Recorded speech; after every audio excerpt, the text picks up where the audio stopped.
It's the sixth episode of Tomorrow's Medicine podcast. My name is Arseni, and today I'm talking to Dr. Caruana. Rich is an esteemed scientist in the fields of explainability in machine learning and intelligible machine learning models.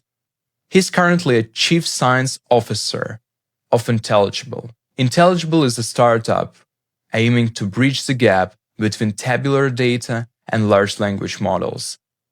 Prior to this, Rich was a senior principal researcher at Microsoft. He did his PhD at Carnegie Mellon University under the supervision of machine learning legend Tom Mitchell. In his thesis about multitask learning, he created a new branch of machine learning called the transfer learning. Dr. Caruana, thank you for being here. I appreciate your time and effort that we put into preparing this episode. And so, guys, today it is a special episode because we're using a lot of visual information. And for those who listen on Apple Podcasts, I'd highly recommend to go to my YouTube channel or my Spotify page to see the video, to see the graphs that we're about to discuss, to fully grasp the depth and the most interesting parts of the topics we discuss. Without any further delay, Dr. Caruana, it's a word for you. Thanks a lot, Arsene. Hey, so I'm going to talk about the importance of interpretable machine learning, especially when you're using machine learning for critical problems like healthcare. And we're going to do something unusual in the podcast. We're going to actually start with a very short slide presentation, and that's because the models are interpretable. And they're interpretable, meaning they're visualizable. You can see what the model has learned. So we want to be able to show you what that looks like. And then after that, we'll go back into a long discussion about different aspects of machine learning and AI. Okay, so, hey, we're going to talk about why interpretability is so important in machine learning for healthcare. This is something I've been working on for 15 years now. And I've recently retired from Microsoft and joined a company called Intelligible Inc. that is focusing on bringing this kind of technology to market. But I want to give credit where credit is due. So the top line here in red are a bunch of interns who have worked on this with me at Microsoft over the last 15 years. The green line is a bunch of other researchers at Microsoft who had worked on this. And the blue line at the bottom is additional researchers at Microsoft who have worked on this. So in fact, 2/3 of the people who have worked on this project with me over the last 15 years have all been at Microsoft. And all of this work has been done because Microsoft allowed us to do it. So I want to make sure I give credit to Microsoft. But now I've moved to Intelligible, and we're trying to create products that bring this to the market. Before we start, let's do a brief history of machine learning. So back in the 50s, we had perceptrons. Those were linear perceptrons. Then statisticians got interested in things like k-nearest neighbor in the 60s. In the 70s, decision trees happened, both in the US and they were co-developed in Australia. And then in the 80s, we saw neural nets get added to the mix. Now, these are neural nets that are different from perceptrons because they now have a hidden layer. And then around the 90s, we started seeing more principled methods, more mathematically sophisticated methods like Bayes nets and support vector machines. Then around 2000, sort of ensembles of trees happened. We started seeing bag trees, boosted trees, random forests, but SVMs were still very, very popular. Then a miracle sort of happened, and neural nets hit again in 2010. These are deep neural nets, and they're amazing, right? They're much more powerful than the neural nets before them. Interestingly, though, if you worked on things like tabular data, that is data that look like columns of numbers, gradient boosted trees and random forests were still king of the hill around 2010 for that kind of data set. So we start to see a separation of the kind of models that we use for different kinds of purposes. And then, of course, around 2010, let's say 5-6 years ago, large language models happened. And that's really amazing. They are far more powerful than even the deep neural nets that happened before them. And an interesting question is, if you work in tabular data, what are we going to see going forward? Are large language models going to be king of the hill for tabular data? Or are still like ensembles of trees going to be king of the hill? What's going to happen? Before I do that, though, I just want to talk about neural nets because neural nets are really, really exciting, particularly in their LLMs.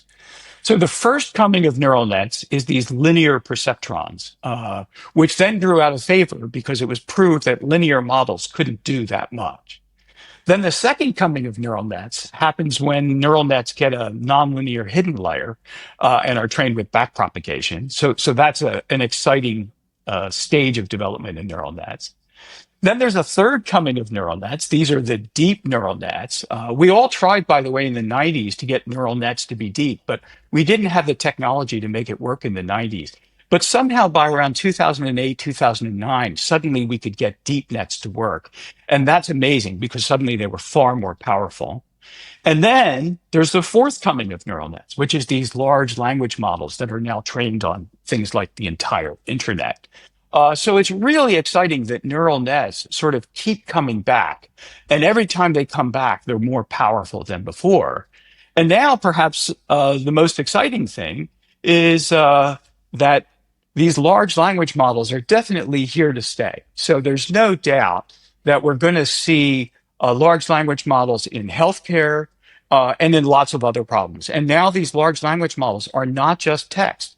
They can do images, they can do video, they can do things like that. Interesting question is, are they going to be the model of choice for tabular data, for things like tabular data? I mean, things like numerical characteristics of patients. So this would be things like a patient's blood pressure or their age or the blood urea nitrogen in a blood test, things like that.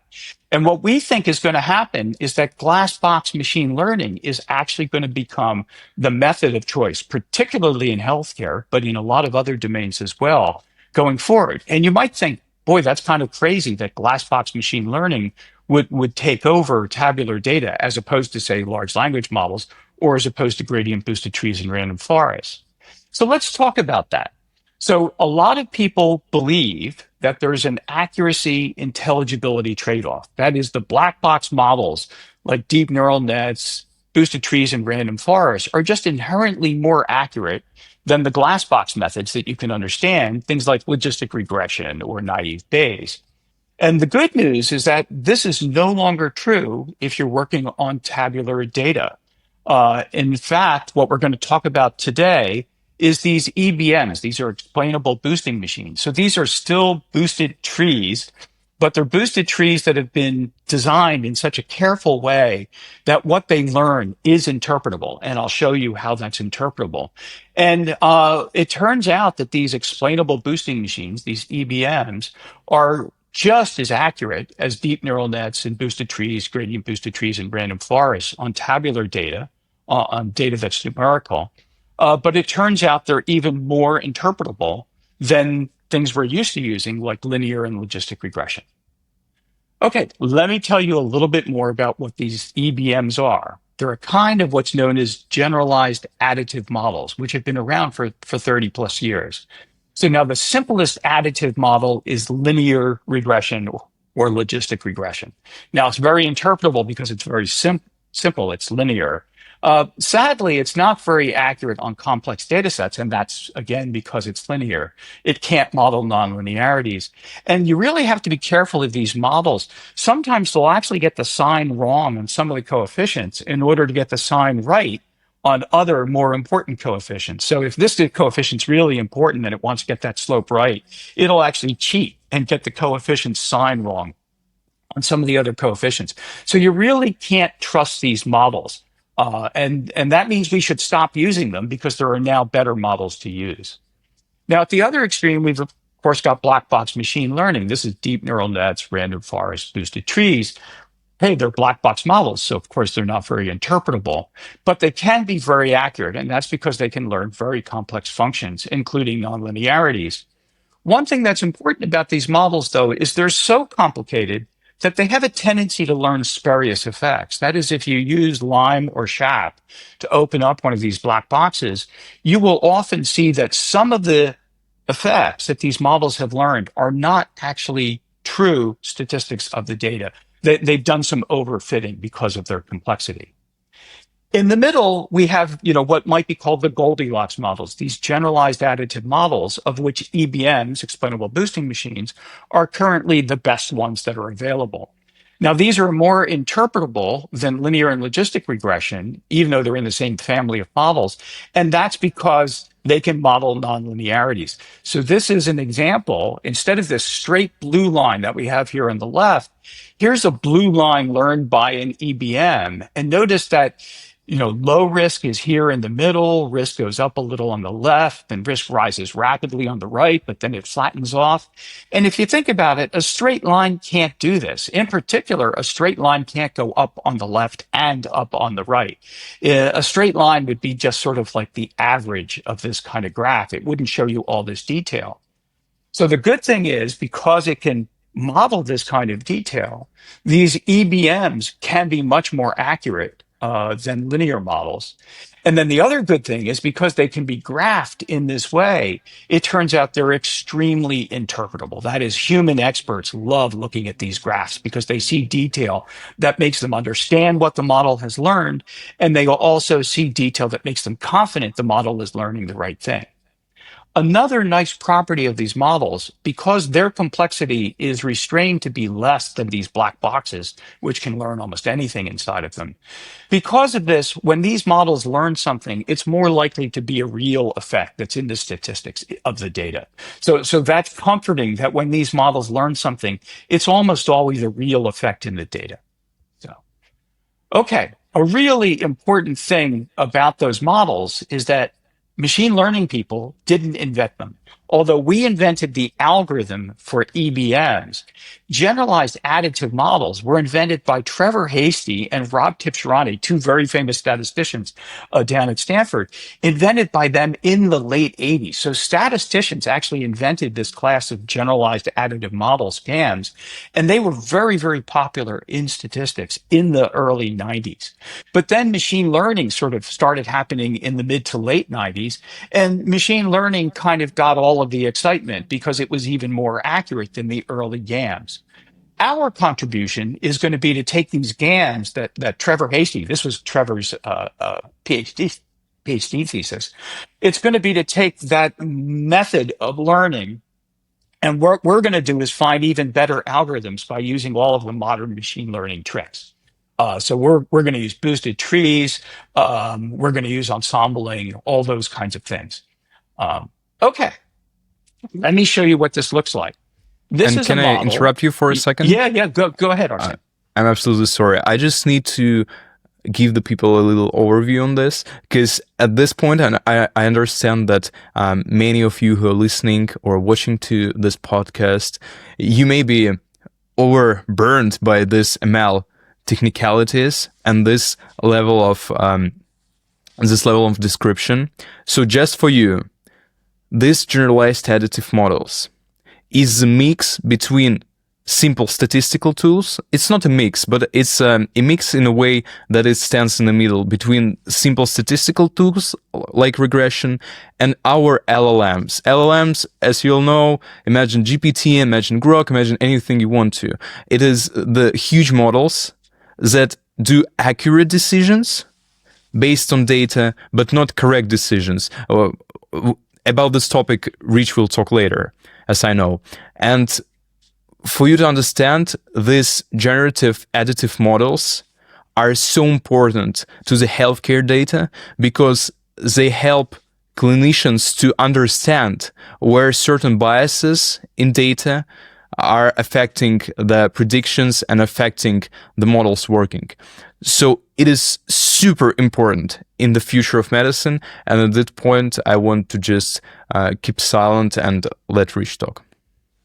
That's great, Arsene. Thank you. And that's exactly right. These EBMs represent a sort of middle ground that takes some of the best things that were developed in statistics 30, 40 years ago and combines them with some of the newer techniques that are in machine learning to sort of come up with an algorithm that's very powerful and as accurate as any of the black box methods are. And then what we're going to do later is we're going to connect these things directly to large language models so that the two of them can work together. That's great. Thank you. Okay, let me show you what these things actually look like.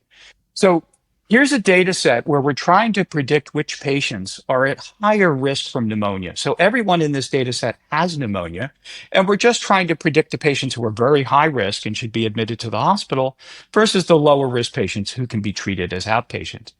And this is what the model has learned. It's got about 50 features, but this is what the model has learned about risk as a function of the patient's age.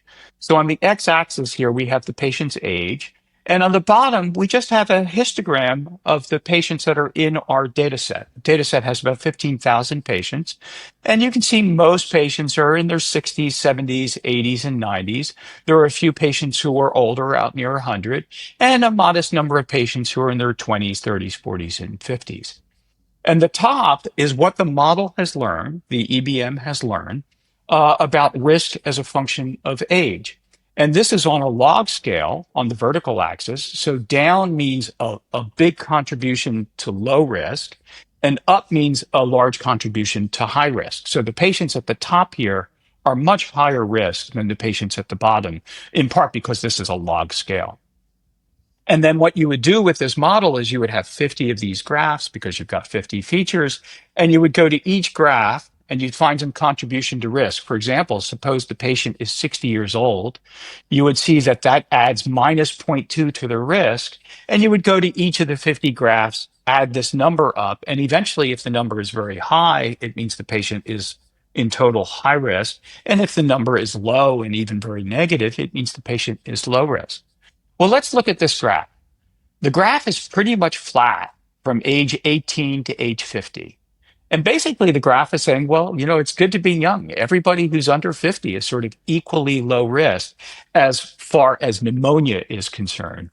And then risk starts to go up slowly as you go from your 50s into your 60s. But it's not too bad. So this is a modest increase in risk. And then we see a pretty dramatic increase in risk right around 67, 68, 69. This is data from the United States. And this is a retirement effect. A lot of things happen to people in the United States when they retire. I mean, not only do they stop working, but it turns out in the United States, it turns out their access to healthcare changes, their insurance provider changes. Perhaps now they're on Medicare instead of insurance provided by their company. Lots of things happen, and they might even move where they live and not have a doctor lined up yet. So a lot of things change when a patient retires in the United States with respect to their health care. And then we see risk continue to go up and climb as the patient goes in their 70s into their 80s. That's to be expected. The patient is getting elderly, and that means risk of many things in healthcare is increasing. And then we see a surprising step function jump in risk right at 85. That's unexpected. We see a surprising flatness in risk actually through the upper 80s and 90s.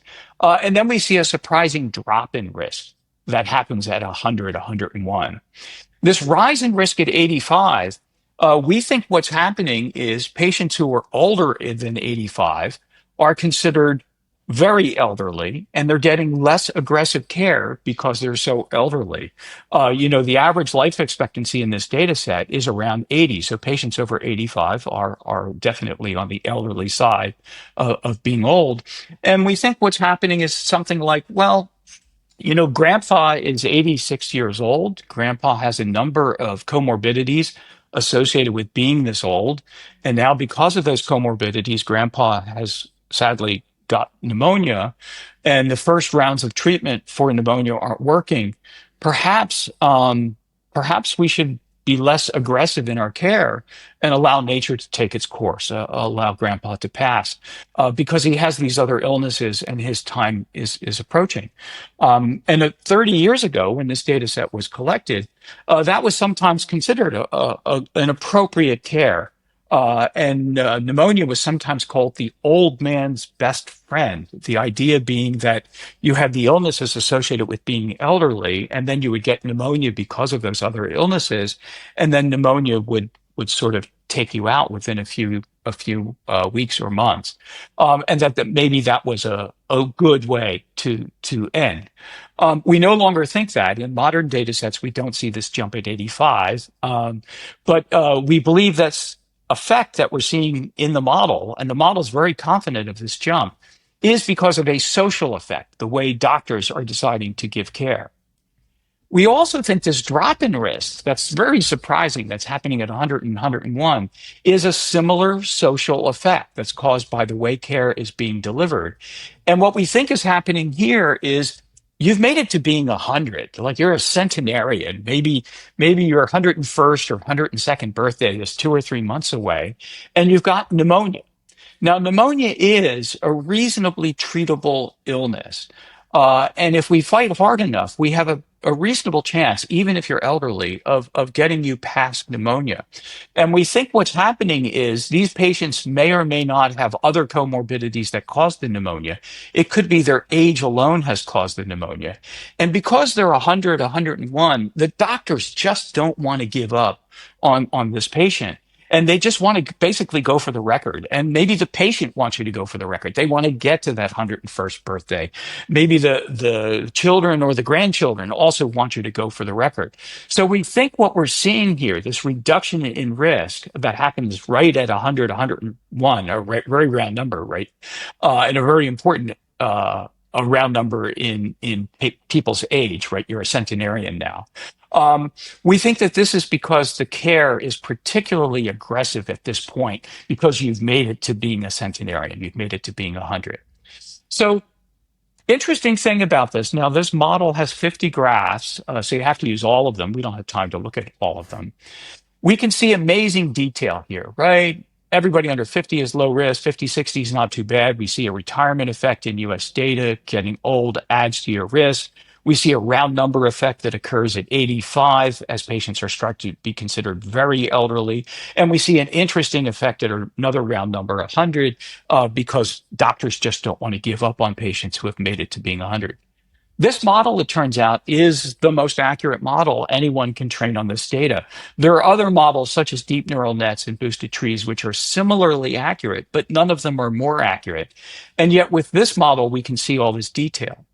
There's also something else. Doctors, although they kind of smile and understand why the risk goes down at age 100, they don't actually want that to be in the model. They don't want to predict that a 105-year-old is lower risk than a 95-year-old, even though the statistics in the data suggest that Sure. the treatments these patients are receiving make that true. So the doctors want to correct this in the model. And with this kind of model, because it is represented as a series of graphs, we actually can correct it. We can redraw this part of the graph and just make risk monotonically going up, even though the statistics of the data suggest that there might be lower risk because of treatment effects out here at 100. So this is really valuable. It means that not only can doctors see the detail of the model, try to understand why that detail is in the statistics of the data, but then the doctors can find details that they're not happy with and they can change it. So that's very, very important. Now, these treatment effects that we're talking about happen all over the place. This is pneumonia.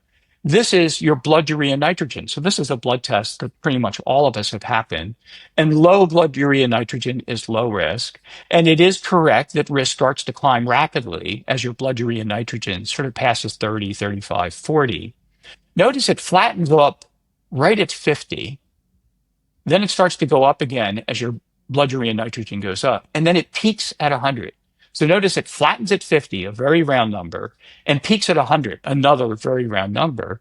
And then the risk comes down a little bit and stays relatively flat. So what's happening is at 50, if you have this high of a blood urea nitrogen, you start to get a pill, you start to get medication. And that medication is effective at mitigating risk.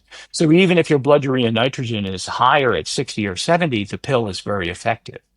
Then eventually the pill isn't as effective as you would like. And as your blood urea nitrogen starts hitting, say, 80 or 90, your risk is going back up again because the medication is not strong enough anymore.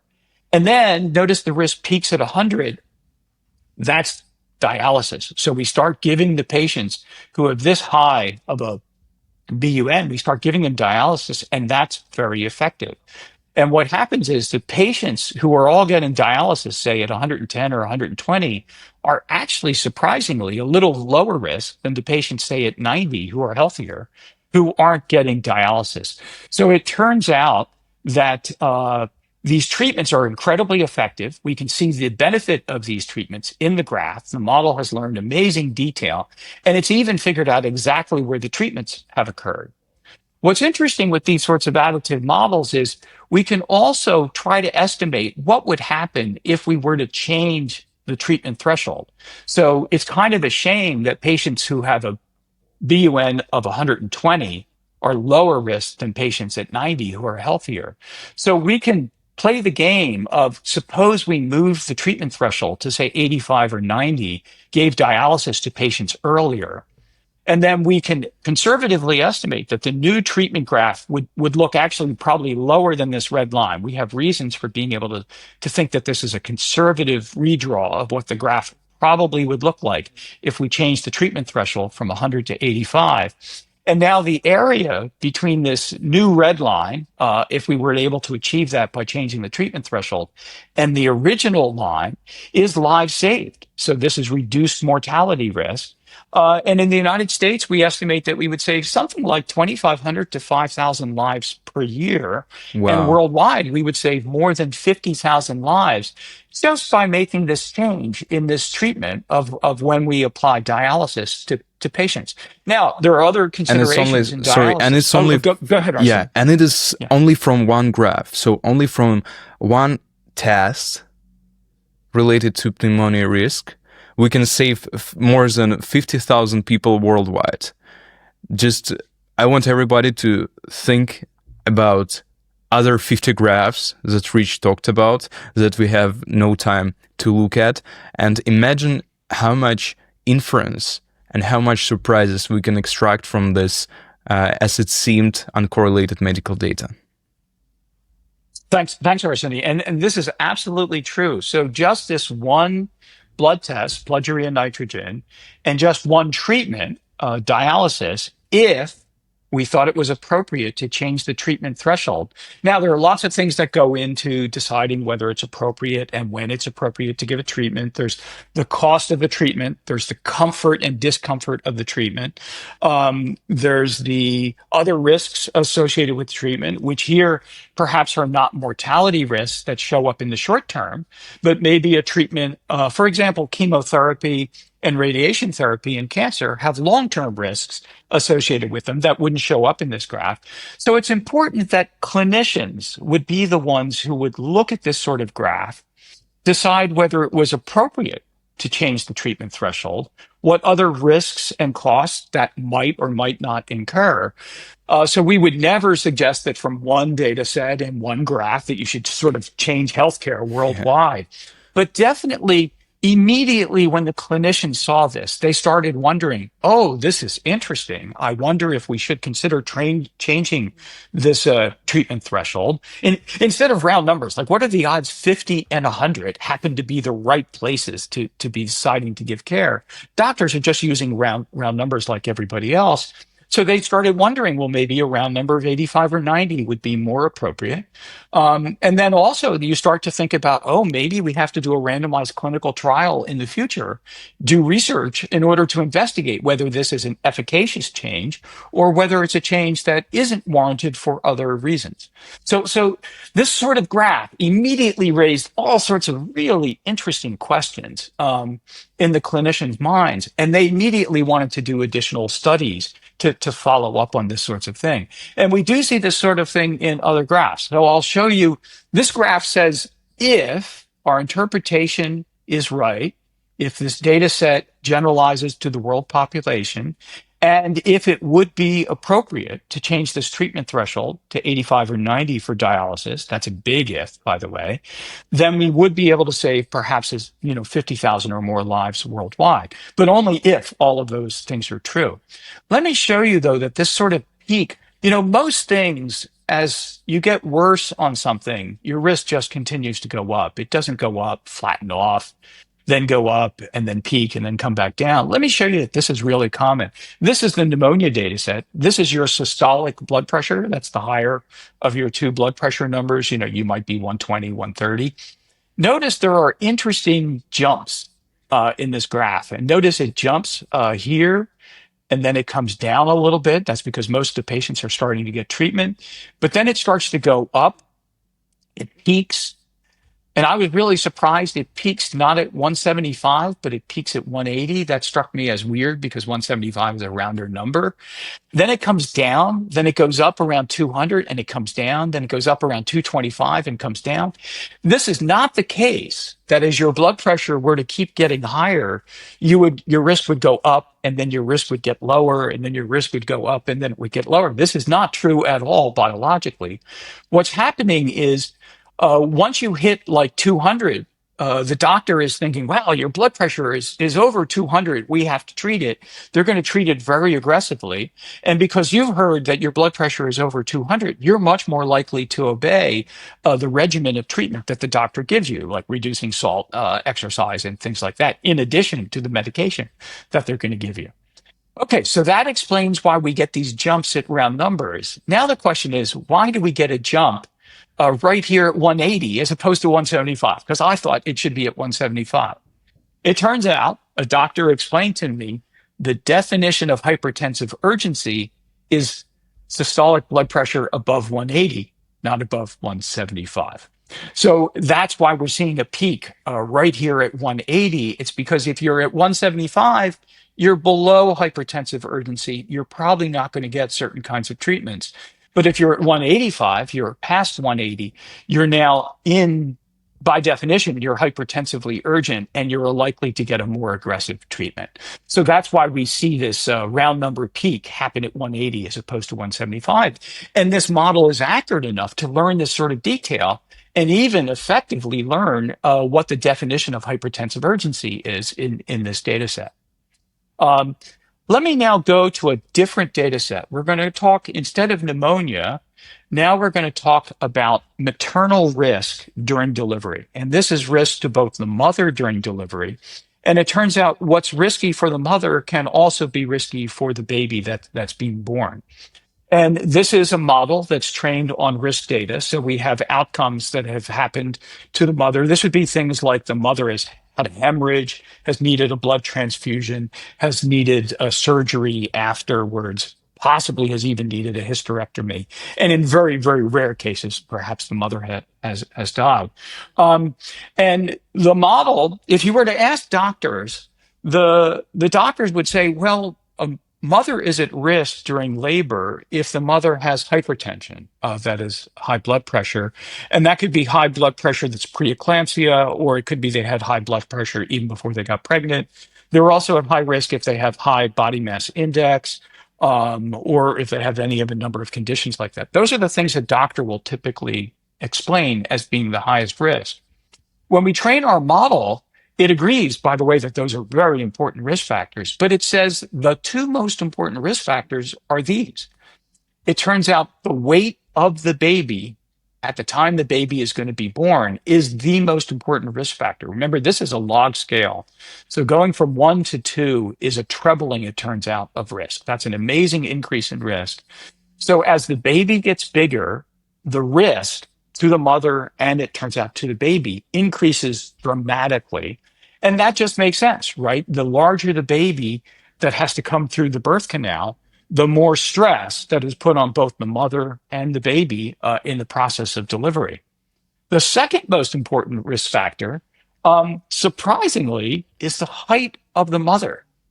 And you might think, well, why is the height of the mother important? And notice what the model has learned, which is that the taller the mother in centimeters, the lower the risk. Well, it turns out the height of the mother is the only measure we have in this data set, which is an estimate of the frame size of the mother. Taller women have larger frames. They have larger uterine openings. And because of this, a baby of any size is more easily going to fit through the birth canal if the mother has a larger frame. And the model has basically recognized that, the physics of birth are really, really important to risk during delivery. That is, the larger the baby, the higher the risk. And the larger the mother in terms of frame size, the lower the risk. Okay. And it kind of makes sense. If you think about trying to put, to be indelicate about it, a large object, a large basketball, through a small hoop, you're going to have to struggle to get the ball through the hoop. However, if the basketball were smaller And if the hoop were larger, then you're going to have less pressure needed to do delivery. So we think this is what the model has picked up on and has said is even more important than things like hypertension, preeclampsia, and body mass index. And it immediately makes you want to form a new feature, which is a ratio of the size of the baby to the size of the mother's frame. And we did that. So body mass index is your weight divided by your height squared. So that's what BMI is. We created a BMI for pregnancy, which is the baby's weight divided by the mother's height squared, because it's the only feature we had. And immediately this became the most important feature in this data set for predicting maternal risk and also risk to the baby. And you can see that basically as this ratio gets higher, as the baby gets larger relative to the size of the birth canal, risk goes up dramatically. And this quickly became the most important feature. And one of the things this tells us is the height of the mother is a very poor way of measuring the size of the frame of the mother. It turns out by doing something very simple, like using a ruler, you can actually measure, say, from hip bone to hip bone. You can measure in a doctor's office in an exam a more accurate measure of the size of the birth canal. And this is what we think we should start doing going forward. So here's another case where an interpretable model has basically suggested changes that we should make to healthcare to improve the quality of healthcare. Okay, let's go on. Now let's talk about large language models and these amazing things that have happened in the last 5 years. So this is basically GPT-4, 5, Think Llamas, models like that. Here's a surprise. These graphs are really interpretable to humans. It turns out what's interpretable to humans is also surprisingly interpretable to large language models. So let me just show you an example of that. So here's a graph that we saw a version of before. This is risk as a function of age. And the model is able to understand this. What we do is we feed this graph as a table of information into the model. We explain this is a risk on a log odd scale as a function of the patient's age. We tell it about the condition.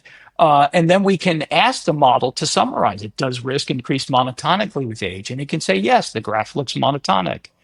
We can say, what's the average risk of a patient who falls somewhere on the graph? And it's able to read the graph and tell us that. We can actually even ask an LLM, surprisingly, to simplify it and say, well, give us a best linear trend line to represent this graph. And it does a pretty good job of that. So this is proof, these kinds of questions, that the LLM really does understand the graph and is not hallucinating. So that's wonderful. But we can do more than this. So not only does this mean that some people could interact with the model by asking questions in text, which is nice. It's another kind of user interface. So you don't have to look at the graph. You can actually do a textual interface.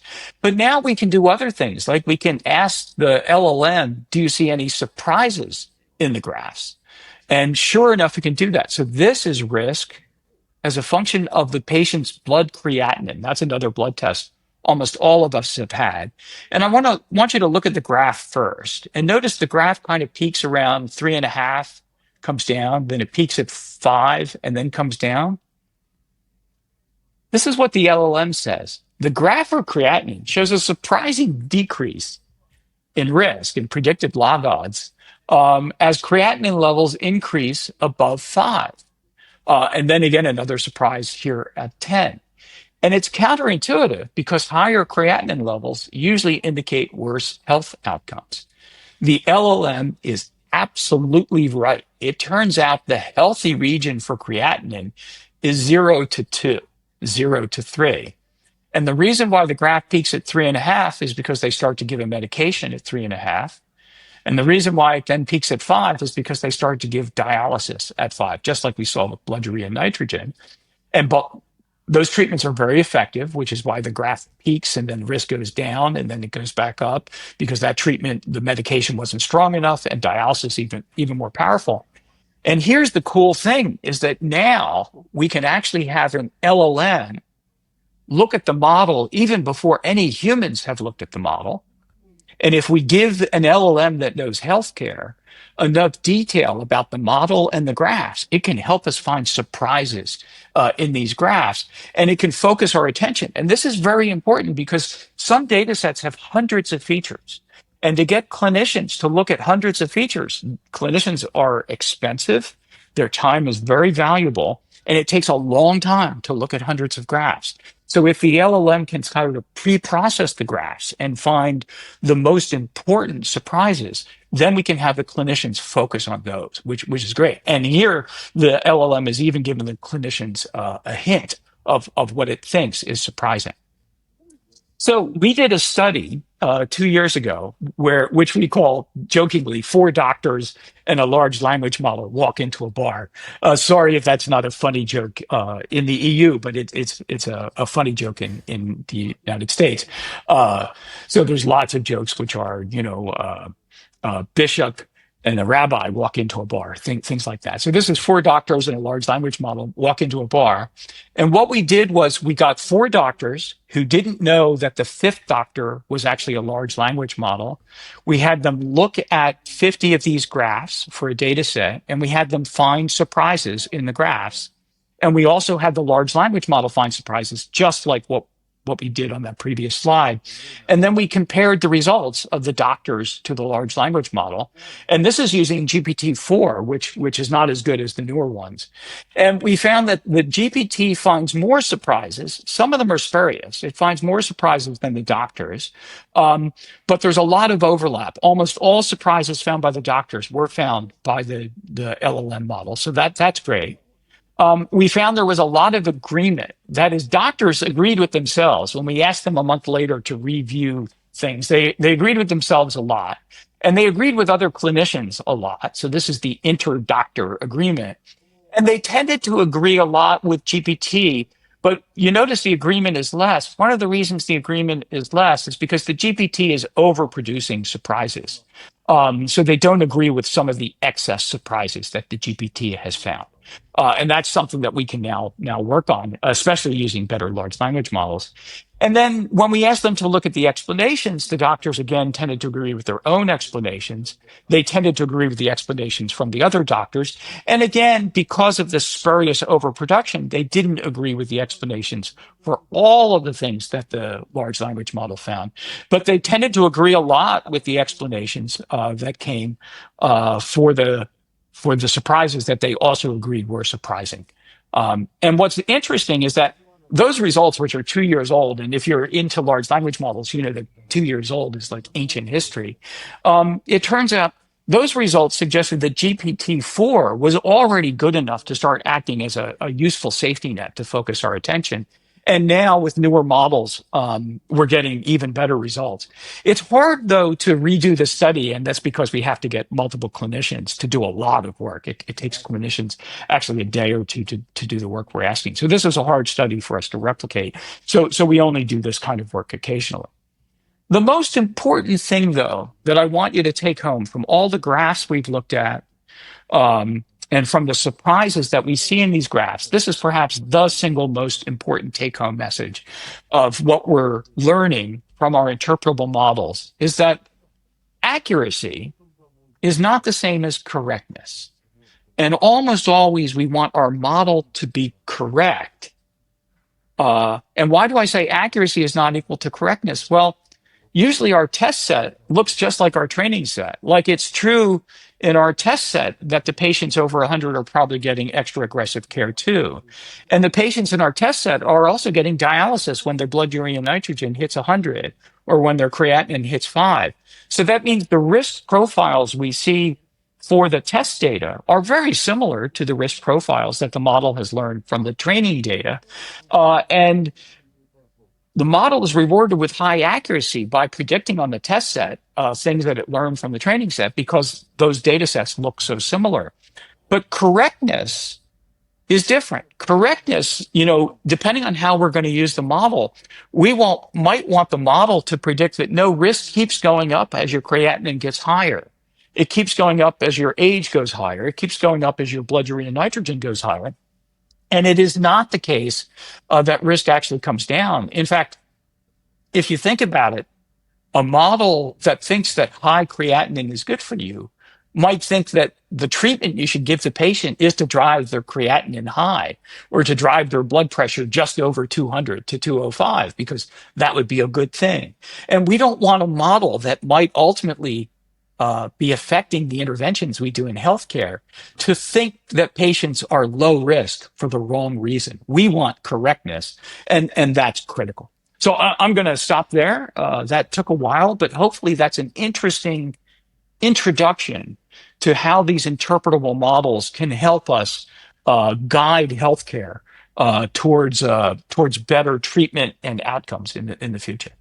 I appreciate your effort, and I think the audience will also like it. I have only two questions. First of them, Sure. whether the doctors in the latest studies that we discussed, whether they knew that the fourth or fifth doctor was an LLM. It's a really good question. And no, we did not tell them. We Oh, told them great. there were Yeah. 5 doctors. And we were careful. You have to be careful when doing these studies. We were careful to say, but there is a surprise in how we are doing this study, and we don't want to explain the surprise to you in advance because the surprise might influence the way you make decisions. So we'll only reveal the surprise to you after the study is over. So we were honest with them that they were part of a study, but we didn't give them any hint of how the study was being run until afterwards. Yeah.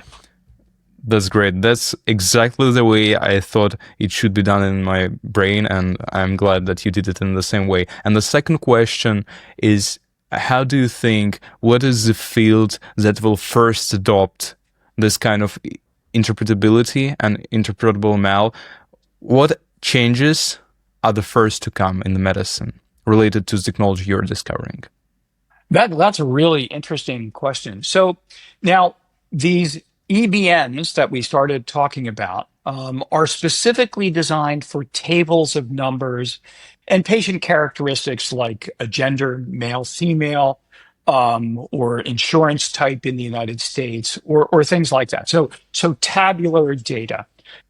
So this particular kind of interpretability that we're talking about will have the most impact in domains where there are tables of numbers.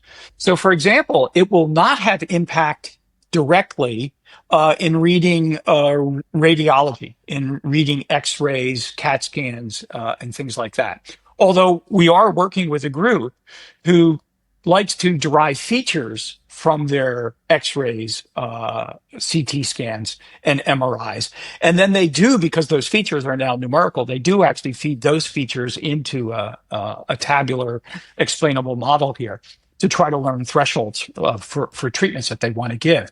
But these models will never understand a picture. They're not designed to work on arrays of pixels. Similarly, although they can work a little bit on text, they're not designed to work on text. So they're not going to work on doctor's notes. They're not going to search the web and find the appropriate study or result for a patient who has done a query in their search engine because they have certain symptoms and they're wondering, is this something I should worry about? This kind of model is not really designed for that. However, there's lots of tabular data in medicine. I mean, the first thing medicine does is measure, right? The first thing that happens when you walk into a doctor's office is they measure your blood pressure, they measure your weight, they measure your height, they measure your pulse. They start doing things like that. And then as a result of your visit, the next thing they often do is they run certain blood tests, and then they might send you off to get certain kinds of imaging, which then often yields numbers like a percent fraction of blood that's flowing through your heart, if you might have a blockage in some arteries. So they do start creating lots of numbers, and your electronic health record, the EHR, is full of numbers. And this model is really good at working with the numbers in a way that LLMs are not that good at working with the numbers yet. So this kind of interpretable model can help us take the numbers, compile them into these interpretable graphs, which the LLM can understand. And now the LLM can both understand the graphs that correspond to you as a patient, your numbers, and the doctor's notes, which are text that correspond to you. The LLM can handle both of those, just like a human clinician would. They can understand both the numbers and the text. And now the LLM, which can be attached at the end of the process, is capable of understanding both of these things and improving healthcare by doing the combination of both text and numbers. And that's the main thing we're trying to focus on with this new company, Intelligible Inc., is this combination of learning from numbers, something that's as interpretable as possible, and then combining that with an LLM, not only to help us understand the graphs better, the interpretable model better, but then also to be able to take other features perhaps into account, like text, that the EBM isn't able to deal with itself. So we're trying to combine these two modalities into a more powerful total capability. Next question that sparks in my head is Sure. what exactly where is it? Where is the place of this technology in the current healthcare system? For example, if you got this magical hand to influence or maybe coerce any politician and to put this into healthcare practice, where do you see it fit? In a doctor's job, so doctor would interact with this kind of symbiosis of LLMs and interpretable ML, or only scientists and healthcare economists who are making decisions about the healthcare system? I just want to hear your vision. Where is the place for this technology? Oh, it's a wonderful, wonderful question. Okay. So doctors are very busy people, and they don't have the time to like look at 50 graphs, while you, the patient, are sitting in their office. So we're not going to have the doctors in real time looking at these graphs.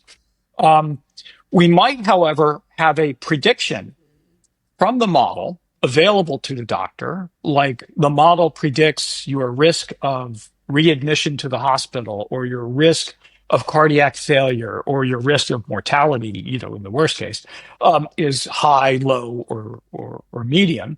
We might have that available to the doctor, and the doctors would tend to treat that as a second opinion. So, in fact, there's an interesting question of whether the doctor should be allowed to see that before they come up with their own opinion or only afterwards, because maybe we don't want to bias the doctor. Maybe it's a second opinion that happens after they've entered their own information into the record. The cool thing is the model can also, maybe it has 50 or 500 graphs in it. The model can also zero in on the 3, 4, 5 graphs that it thinks are most relevant to each patient. And it could, if the doctor wanted, like the doctor sees, oh, you're predicting this patient's high risk. Why?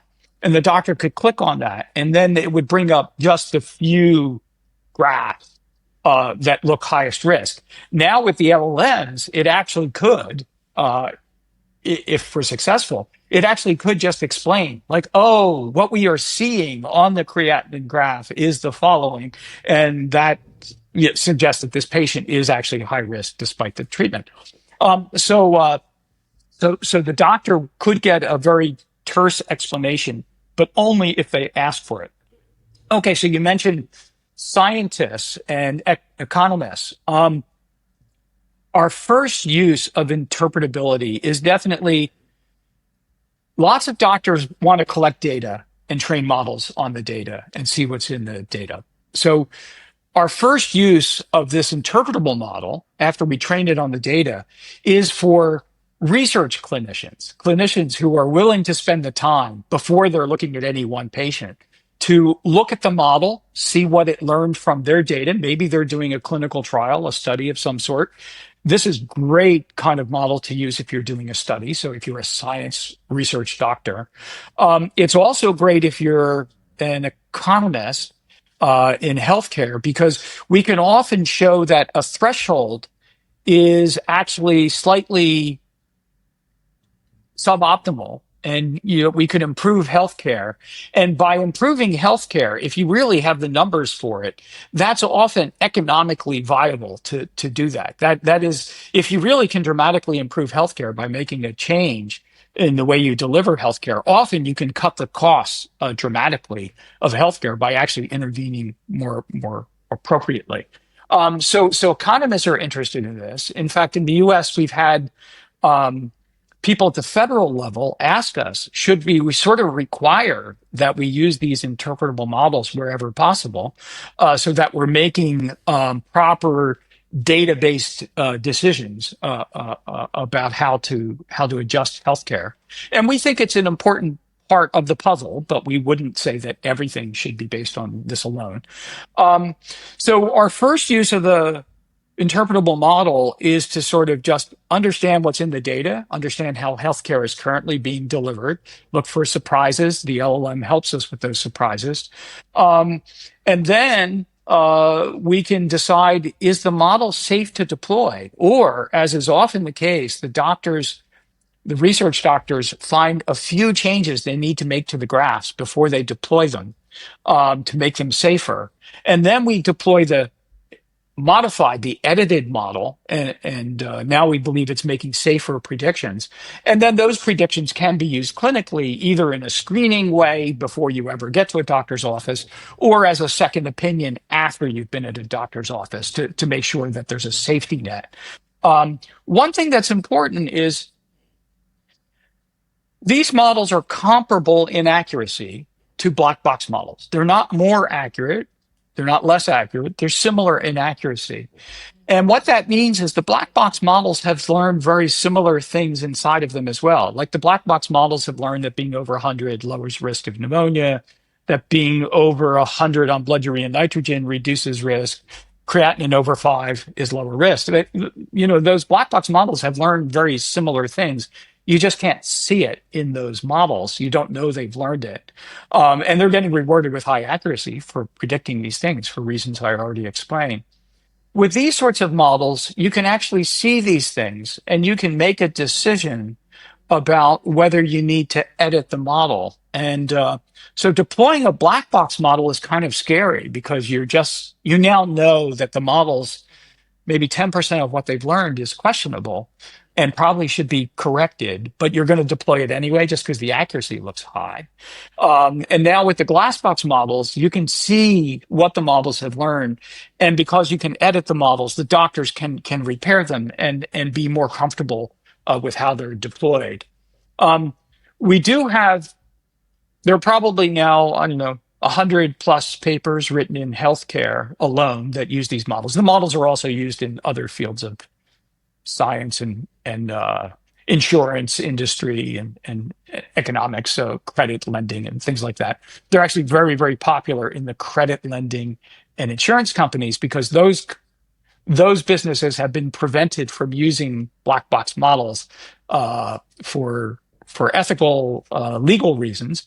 And now we have accurate models that are glass box, so they're suddenly allowed to get high accuracy by using these interpretable models. But in healthcare, we're starting to see an uptick in these things as well. And we found that once clinicians start to use an interpretable model, they never want to go back. And that's because they now understand the black box model is making mistakes they can't see. And doctors don't like to make mistakes. More than anything else, doctors do not like to make mistakes. And if they think a model that they've trained is making mistakes, they want to fix that model. And there's no way to fix a model's mistakes if you don't see the mistakes first, if you don't know they're there. Then the model is useless if there is no way to fix the mistakes it makes. And yes. Rich, thank you for this wonderful interview. I think we can proceed to the second part of our discussion, Sure. More podcast-like. So I stop sharing the screen? Yeah, I would love if you do that. And cool. And let's go again with LLMs and interpretable models. Mm-hmm. I'll call them, what is the most popular one, EBM or GAN? GAM is the general class of models, and it turns out every statistician would know what a GAM is. Mm-hmm. But it turns out EBMs are the most popular GAM now. So EBMs might be the thing to use now. It's the thing that most people in machine learning would know about. And most of the papers that are being written now are now using EBMs, explainable boosting machines. But there are other ways to do that. I just want to point out, you can train one of these models using neural nets. And there we call them NAMs, neural additive models. So we have figured out how to train these things using lots of different machine learning tricks. neural nets, boosted trees, things like that. Yeah. This podcast is brought to you by my will and desire. I truly put the efforts to do the best quality of the content that I can. The best thing you can do to support my efforts is to share this video with your friend, like it, subscribe to my channel, and most importantly, support me on my Patreon page. Thank you in advance, and let's drive the science, the medicine, and the future of healthcare step by step. So let me use EBM, and Sure. if it will be too general, correct me. So right now I want to take a stage and outline a little bit my understanding of how you want to connect these EBMs with LLMs, and feel free to stop me at any time and fix the possible errors I can make. From everything I read from Intelligible.ai scientific base, and also listening to certain of your talks, you're using EBMs, you're isolating certain features and making this graph probabilistic predictions on them. And then we have this huge problem of how to connect each feature and use this graphical data. Because when I look at the graph, I can certainly understand what does it mean, and with some thought and with some effort, I can understand the surprise that we talked about. For example, drop due to the treatment or some inconsistency in the data. However, LLMs cannot. And so you are building this kind of connection phase to kind of explain these graphs for the LLM. And it reminds me of divide and conquer in computer science, if you heard it. It's kind of similar. We're just dividing our ML model into different features, represent them, kind of embedding. We can draw an analogy here. We're embed this into different format and feed it into LLM. Am I correct? That's a great analogy, by the way, which I haven't used and I'm going to use going forward, which is that the EBM graphs serve as an embedding for the tabular data. And strangely enough, that embedding is now accessible to an LLM in a way that the original raw data wasn't accessible. So the embedding actually helps the LLM, which is kind of funny because the LLM, of course, has its own embeddings. But no, that's exactly right. So imagine two different situations. The simplest one is all of your data to begin with is tables. Okay. And that's how, most machine learning was done for 20, 30 years. It's certainly how statistics has been done for 100 years. So if all of your data is in tables, it's tabular data, then the EBM helps us ingest that table. And that table, could have hundreds of features, hundreds of columns, and it could be hundreds of thousands, millions, tens of millions of records, right? So it could be very, very large. And there's no way for an LLM to understand that table of data. So an LLM is not capable. You can't just feed it the huge table of data and say, "Oh, do you see any surprises?" They're not capable of doing that. Certainly not yet. Although progress is being made on how LLMs might directly work with tables of data, but we're not very far along that yet. So what we do is we use the EBM almost as a preprocessor, which ingests a huge table of data, generates these graphs, and then, to be honest, if there's only 10 graphs and you've got a person who understands graphs, just let them look at the 10 graphs because, it's easy. But if you've got 50, 100, 1,000 features, hey, looking at 100 graphs takes a long time. I know, I've done it many, many times. It's very time consuming, and you can make mistakes and miss things. This is where an LLM really can help us. Now, maybe the LLM is going to be the interface to the end user anyway. Like if you're going to have people on the internet using their browser to ask questions, and you want the answer to their question to be informed by tables of data that were available to researchers, how do we do that? Well, one way to do that is we train EBMs, interpretable glass box models, on those tables of data. And then we make sure that those interpretable glass box models are now accessible in a way to the LLM that it understands. And the LLM can now do a lot of things. It can help us just find surprises. It can pre-process that interpretable model. Maybe it's just going to help the end users go back and look at the interpretable model. Maybe your goal isn't to create a text interface. Your goal is to just have the LLM help you focus in on the most important things. Maybe you see a surprise and you're wondering if the LLM can explain the surprise. This happens more often than you might think, because often I'm a data scientist looking at graphs from a glass box model trained in a domain that I do not have that much expertise in. So I see things that look, oh, that's interesting. Is that bump normal or not? And sometimes the LLM knows more about that domain than I do. In fact, one nice description of an LLM from a colleague is that, for the things I'm an expert in, I know more than the LLM. But for the 99.99% of things in the world I'm not an expert in, the LLM actually seems to know more than I do. So this can be very useful if the LLM can come to the data scientist's aid and possibly help explain and detect anomalies in these graphs when the data scientist is working in a domain that they're not an expert in.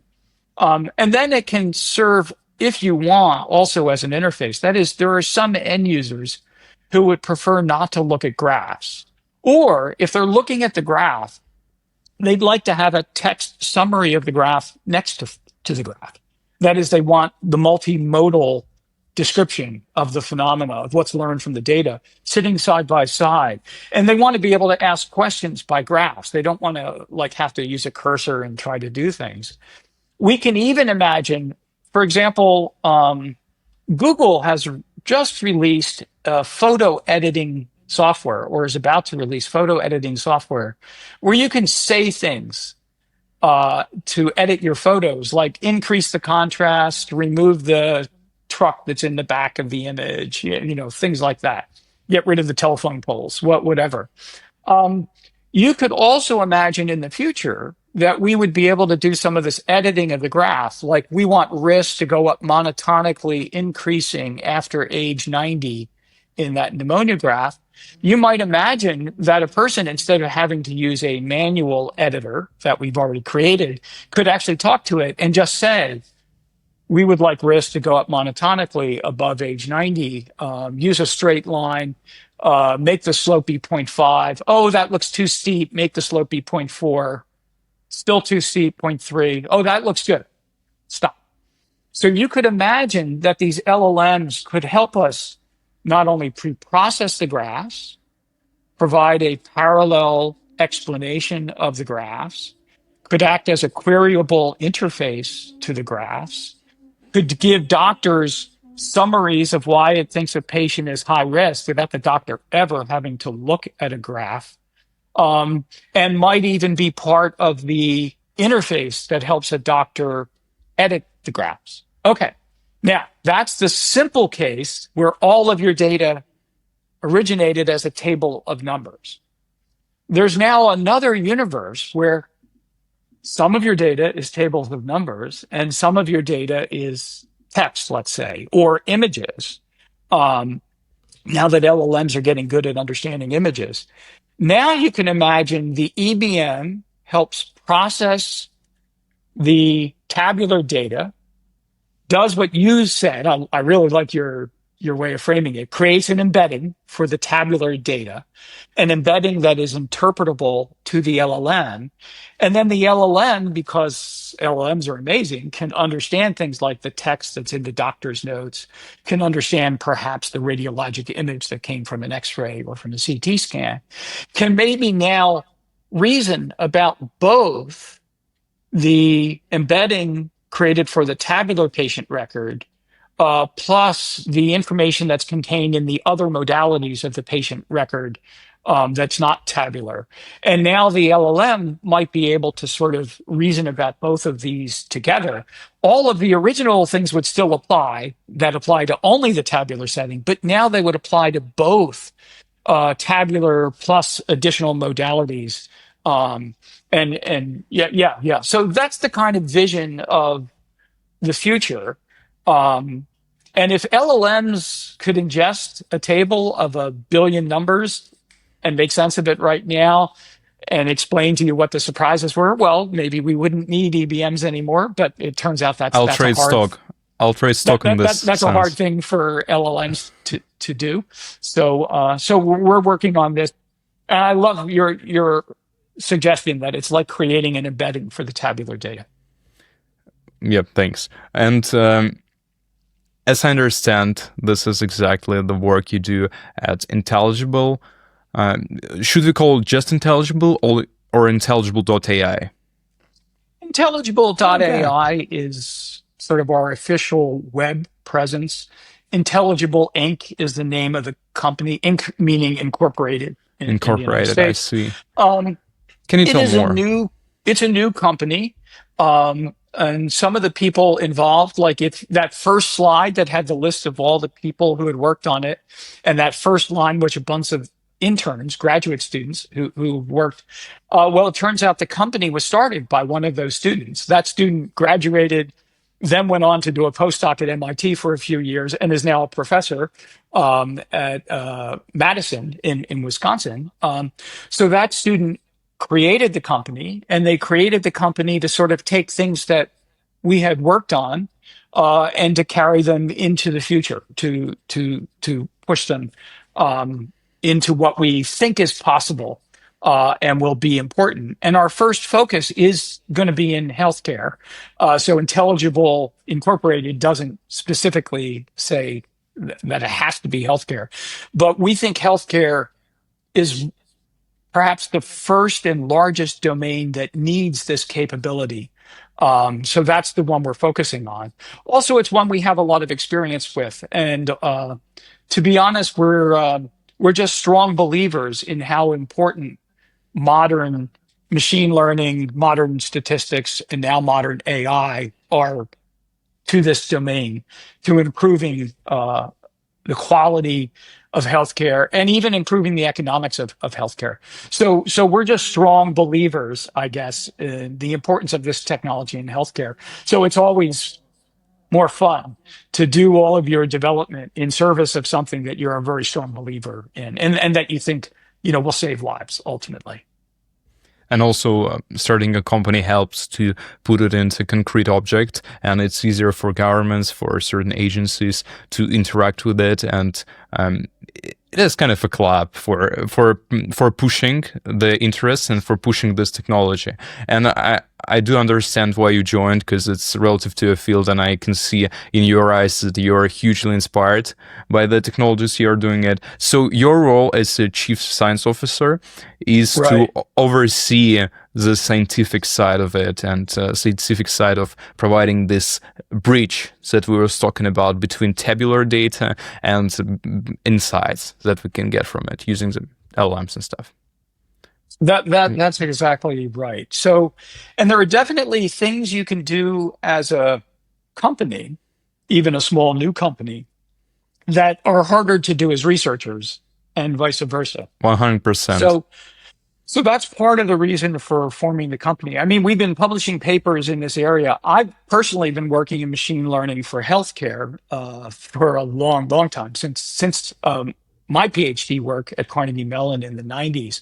And by the way, I want to give credit there to my advisor. One of my advisors was Tom Mitchell, who some younger people may not recognize that name, but Tom Mitchell was one of the most famous people in machine learning back in the 90s. Everyone would know back then who Tom was. He was one of my advisors, and he's the one who got me involved in doing machine learning for healthcare. So a big call out and thank you to Tom and to Carnegie Mellon. So I've been doing machine learning for healthcare for a long time, partly because I like working on real problems. And if you're going to work on real problems, you might as well work on important real problems. So So as I develop new machine learning techniques, I like to be also working on very important real problems. And healthcare just seemed like it's kind of Turing complete in the sense that every problem you're ever going to have in AI and machine learning is going to show up in healthcare. And there it's going to be critical to get it right. So I really like a domain where you can't finesse the things you don't know how to do, where you actually really have to get it right. And if you don't get enough things right, you shouldn't proceed. Like you don't deploy the model unless you really think it's right. And that's how I got involved in glass box machine learning. I was not originally an interpretable machine learning researcher at all. And then I sort of, as we started to see the mistakes that black box models could make on healthcare data, we started to realize we needed something high accuracy but interpretable. And that's where we learned about generalized additive models that statisticians had invented, but I didn't like the way they fit them. Uh, so we used all these new modern machine learning techniques to make them better. And that's how we got involved in creating these EBMs. And the good news is they're working better than we ever expected. I really hadn't anticipated that they could completely match the accuracy of black box models. That wasn't some. We were surprised by that. We're pleasantly pleased with that. It means there's no reason to use a black box model anymore on tabular data because you can get the same accuracy from something interpretable. Like, why would you intentionally use something black box, when you can get the same accuracy with something glass box? Um, so, and then the company that Ben started, because Ben believed in this vision himself, and his own thesis work also was along these lines of personalized machine learning for healthcare. Um, so when Ben was interested in starting the company, originally I just signed on as an advisor. I was still at Microsoft Research, so it would have been inappropriate to do anything more than just advise the company. And then eventually I retired from Microsoft, and Ben asked me if I wanted to join, which of course I decided made a lot of sense. So I'm the chief science officer, as you said, the CSO, and my job as one of the inventors of the glassbox techniques, my job is to help make sure that all of that part is dealt with, appropriately, and as we need to create new tricks, that it's easy for us to do it. And then I've also worked in LLMs because they're just too exciting to ignore for the last, 3, 4, 5 years. Um, so so it's kind of really fun that we're marrying these things together to get the best of both worlds. They're going to be better than A and B alone. C, the combination of the two, is going to be stronger than either of those individually. Maybe on some problems it'll be 75% A and 25% B. On other problems it might be 75% B and 25% A. But the combination of the two is going to be more than 100%. It's going to be 150% or something like that. It sounds like a really cute challenge to work on because it's not this overly covered by media. It's kind of techy and really into science. Not so many people work on it. And I just wish you good luck. And I'm just curious, do you still code a lot? Like, how much code do you write during your job? Or is it for you right now purely like scientific endeavor? It's a really good question. And by the way, you mentioned that not too many companies are focusing on this. As far as we know, there are many, many companies who are focusing, of course, on the LLMs, right? It's a gold rush. Of course. And many of those companies are interested in LLMs for healthcare because that's a huge and important domain. But we are pretty sure we're the only company who's focusing on glassbox interpretable intelligible machine learning and AI for healthcare. So we're probably the only ones who are doing that. And then we think that LLMs and tabular data are just two critical facets that have to work together, or else you're missing sort of half of it. In terms of coding, let's see. So some of the early code for EBMs is code that I wrote. There were parts of the problem that I wanted to solve the problems in and write the code for. So in particular, when we were doing statistical analysis, error bars, when we were going to create user interfaces of the graphs. And when you've got hundreds of features, how do we sort the graphs? All those sorts of things. Those were things that I really wanted to do myself because I thought I had fun insights into how best to do those things. And there's no better way to take insights and put them into practice than to write the code yourself. At some point, the open source package that we created while at Microsoft, that open source package started to have multiple developers working in multiple languages. And at some point, I started doing less coding on specific things and more using the package and then inventing a new technique. As we run into a new problem, we would invent a new technique. And then I would maybe help do the demo of that technique to prove that it worked. But then other people might take it and write, better, more efficient code than I would have written. And now that I'm CSO, I've only been CSO for a short period of time. And already I'm starting to think of some things where, oh, maybe I'll go write the code for that. We don't need it like really fast. We don't need it next week. But we know we're going to need it in the next 3 to 6 months. Maybe that's a fun thing for me to go write the code and go do. And now that I don't have all the responsibilities that I had when I was at Microsoft Research, now that I'm focusing more on this very specific problem. Now maybe I'll have the time actually to do more coding again, which would be great. Coding, in It's some ways fun. you don't really understand a problem until you can write the code for it. Even if the code you write is just the first pass and it's not very efficient, writing the code really makes the virtual real in a way. And as you said, it's fun. And the last question about Intelligible. Yeah. It's more a question for Ben or some other person working more with the business side, but I'm curious, who are your customers? Are you planning to work with the government, with private organizations, with private clinicians maybe? What is the audience to which you're planning to provide or even sell your services? It's a really fun question, and it's one that we don't even have fully resolved yet in these early stages. Mainly, we're approaching hospital systems. Systems. So Okay. we're approaching hospitals, and hospitals have lots of problems that they're interested in getting help with, and some of these are clinical, have to do with patient care. Some of these are what I might call subclinical. They have to do with how the clinicians and the hospital deal with insurance companies, which sadly is very important in the United States in a way that it isn't necessarily in the EU.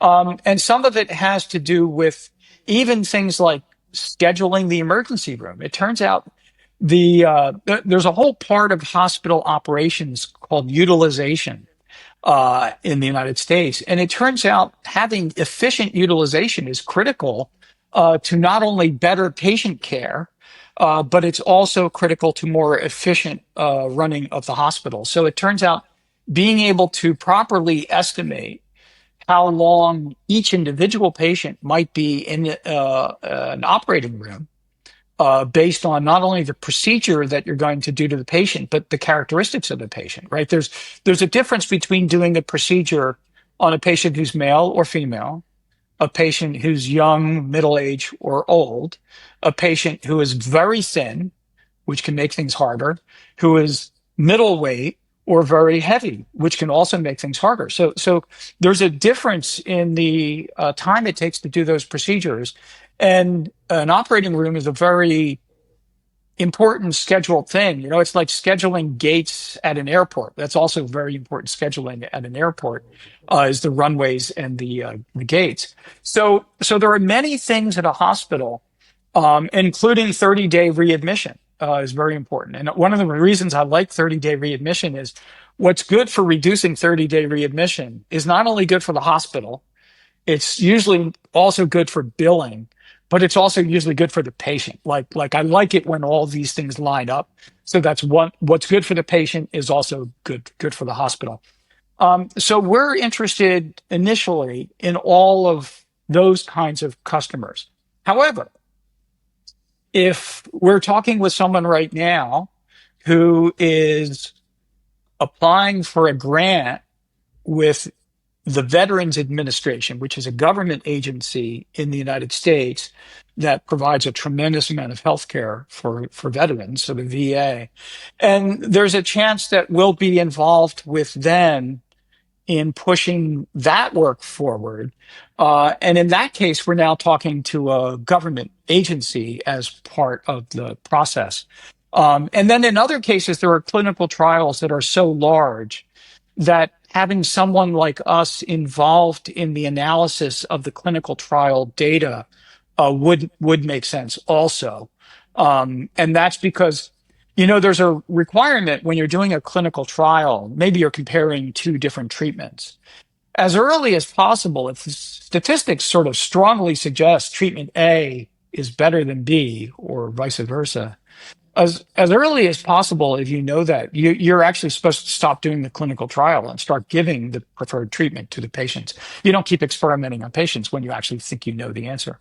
So it could be that on larger clinical trials, it would also make sense to kind of hire us as collaborators to help in the analysis of the data. And that's because data keeps getting more and more complex, and the analysis that you need to do on the data keeps getting more and more difficult. And if you have just one in-house statistician, as the data gets very complicated, they may not have the resources or expertise to be able to do everything that you want to do. And these modern techniques are more powerful. In fact, one way to think of EBMs is they're almost like an automated statistician, in that they ingest the data and, as you said, come up with a statistical model. And then the LLM can help interpret that statistical model. So it becomes a very powerful statistical tool for just trying to understand what's in your data, even if you never plan to field a predictive model. It's just a powerful way of understanding your data. So anyway, those are the kinds of, quote, customers that I think we're looking for first. And I just looked into more technical details. And here is the question. What about the compression of those graphs? Because as I understood, there are certain features that have many different slopes, many transition points, and LLMs have short context, not short, but pretty limited context window. And what tricks do you use to compress these statisticians or EBMs and put them into LLM? Especially, I'm interested in your opinion on whether it reduces the accuracy and the correctness of the statistical engine. It's a very interesting issue. And there are other researchers in glassbox machine learning who believe the model should be as simple as possible as long as it doesn't hurt accuracy too much. So, for example, Dr. Cynthia Rudin, who's at Duke University, she's another very well-known researcher in glassbox machine learning. So I'd like to call out her work. But she and I differ on this spectrum. What we have found is that if your model is reliable enough, the little tiny detail that we see in the graphs often tells us interesting things that are happening in the data, and also makes experts, clinicians looking at the graphs more engaged and even trust the model more. Like I've seen one graph on a data set where every round number divisible by 5 had a little tiny tick, a very tiny, tiny jump in it. And that's because humans, and this was age, so every age divisible by 5 had a bump. And then there were the important ages that everybody thinks about, like 65, 55 turns out to be important. If you're talking about pregnancy in the United States, age 35 is considered a very important number. So you had bigger jumps at these major round numbers, but you had little tiny jumps at all the other round numbers. And that's because clinicians are always reasoning like, well, you're over 50 now. We got to take this seriously. Whereas if you were 49, the doctor wouldn't have said, oh, you're over 50 now. The doctor would have said, well, you're in your 40s. let's just pay attention to this and see in the future if we should do something about it. And the model had learned this little tiny detail. And the clinicians found that really interesting that the model was that sensitive. And then in other cases, the model learns things like the jump that happened right at 180 in systolic blood pressure. That really bothered me for months until a doctor looking at it said, Rich, the definition of hypertensive urgency is 180. It's not 175. And that's why the model has learned that. Now, if we simplified and smoothed the models a lot, it turns out we start to lose that detail. And while the detail might not be critical in terms of accuracy, the detail really provides nice places for experts to look at the model, trust it, understand what it's doing, understand why it has done something. The detail really provides clues about what's happened. I mean, it's very important to realize this is a supervised learning model, EBMs. It is not a causal model. Causality, sadly, is too hard. Causality is very, very difficult. So whenever we put a causal interpretation on some detail we see in a graph in the model, that's because we as humans think we have enough expertise to understand where the data came from and how the world works to come up with a causal explanation for why there's that bump. Sometimes, by the way, the LLM can even come up with that causal explanation. Sometimes it can even say, oh, but the reason why this is dropping above 5 is because that's 5 is often a treatment threshold for dialysis. Sometimes it can do that. Sometimes it can't. But humans definitely can often do that, or they believe they can do it. Humans are not 100% perfect. Sometimes we get our causal explanation wrong. And the little bit of detail we see gives the clinicians more opportunity to try to understand causally what has affected the data and how the real world works. And that's just very, very important when interpreting these models and trying to understand, do I trust the model?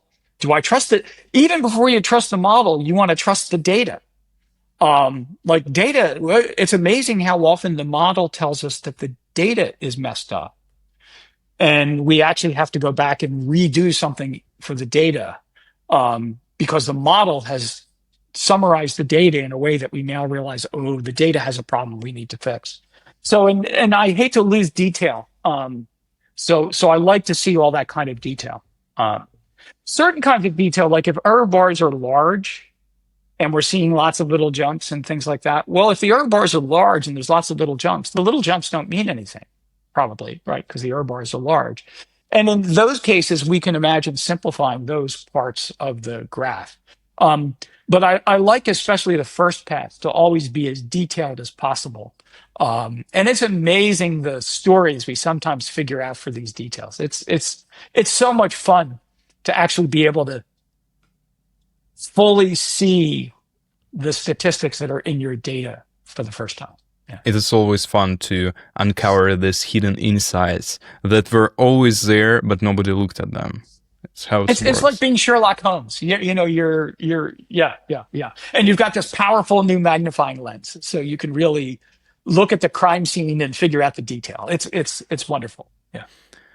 In addition to you being a Microsoft researcher and right now being a chief science officer at Intelligible, you've done a purely astonishing amount of contribution into different scientific fields, into papers. You're the founder of multitask learning, and I even written out the stats: 55,000 citations, an H index of 74.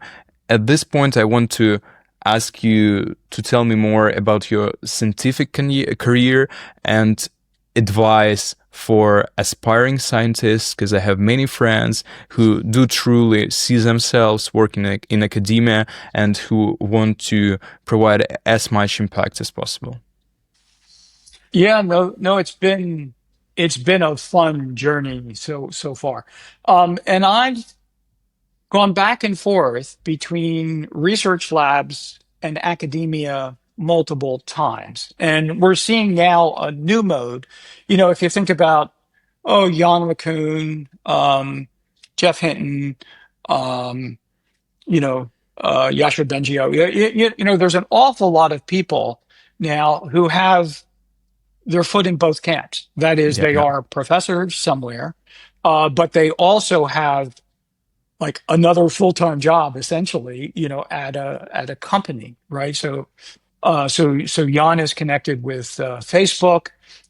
Jeff Hinton was actually at Microsoft Research when the very first signs of deep learning happened, and then Jeff moved to Google. Um, and Joshua has been connected with Microsoft Research. So this is common.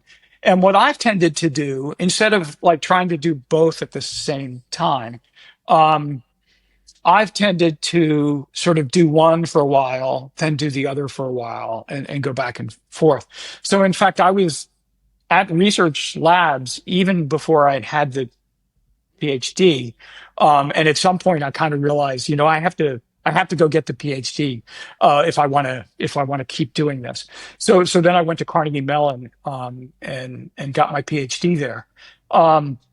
Big shout out to machine learning at Carnegie Mellon. Ben Lengerich, who's the head of Intelligible Incorporated, he's also a Carnegie Mellon graduate student. Um, so, um, so I've gone back and forth, and I guess most recently I was a professor at Cornell in computer science, but I was also a professor for a couple of years at UCLA in their med school. And that's because I was working on machine learning for healthcare. Um, so I've gone back and forth, and I have to admit, like the grass is greener on both sides. It's kind of, they each have advantages and disadvantages. It's easier to make things real sometimes at a company, um, but it is easier to work on crazy ideas that not necessarily anyone else believes in yet at a university. And it's easier to focus long term at a university, um, as long as you can keep getting funding for what you're doing, because ultimately you can't really work on things in the United States, at least if you can't get funding for it. And also, by the way, if you can't get students. So when deep learning happened, a lot of my friends who were professors all of a sudden couldn't find good students if they weren't also willing to work on deep learning. So just because the graduate students thought deep learning was very exciting and wanted to work on deep learning. So, and we're seeing a similar sort of thing now with LLMs. So basically, you do, as a professor, have to be able to get funding and students in order to do your research. But as long as you can do that, you tend to have a little more freedom to do crazy things that are further into the future as a researcher. And it's no accident, I guess, that the stuff that we're focusing on going forward at Intelligible Inc. is all stuff that happened at Microsoft Research. And you can think of Microsoft Research, for the last 15 years as being a huge academic research department that happens to be in a company. And those things were all developed initially at Microsoft Research. Like Microsoft gave me tremendous freedom to focus on the problems that I wanted to focus on, and to work on them year after year, and to do things like get an intern or two every summer for years to work on different aspects of these problems.